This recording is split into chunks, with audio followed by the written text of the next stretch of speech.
Bilmem bu güzel kimdir belenci bezənibdir. Gördükdə bunu büsbütün aləm beğənibdir. İnsandımı, ay parçası mı, yoksa melektir? Ahım bile bilmem ki bu kimden törənibdir. Tek mən bilmirəm aşıqı bu canlara lanet.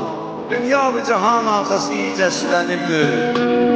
Sanki bu gözəldə, bu gözəllik qara buldur. Aşık dedilen kim, el açıp gülülənibdir. Kimdir nesidir soruşaram ahiretinden. Mesli göze bilmem daha sərdim tükenibdir. Sen de Meşed Baba nereye tarif edirsən? Güya ki o gökten gelirsən bilmem. Beni dilber ne kadar imtihan etsek görersen ki, canımdan el götürmek var, vefadan vermeyim yoktur.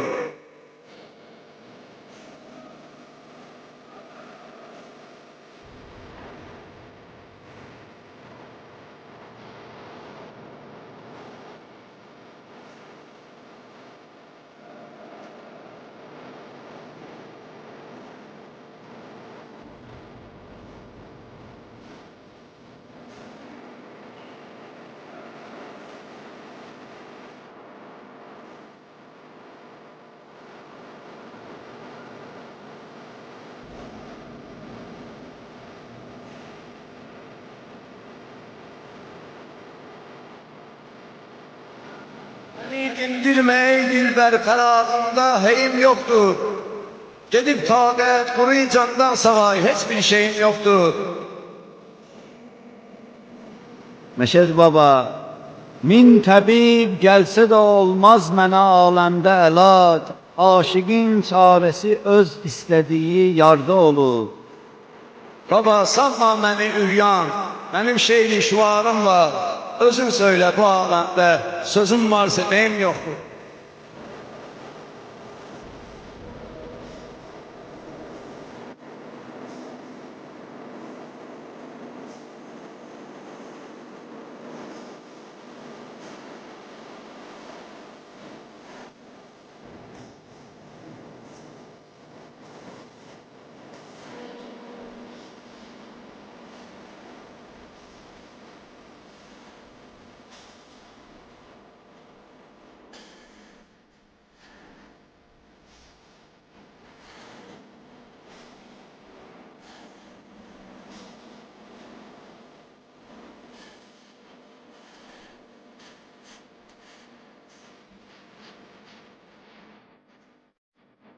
Yarın öz meyli olur ki, gedirək yar sözünə.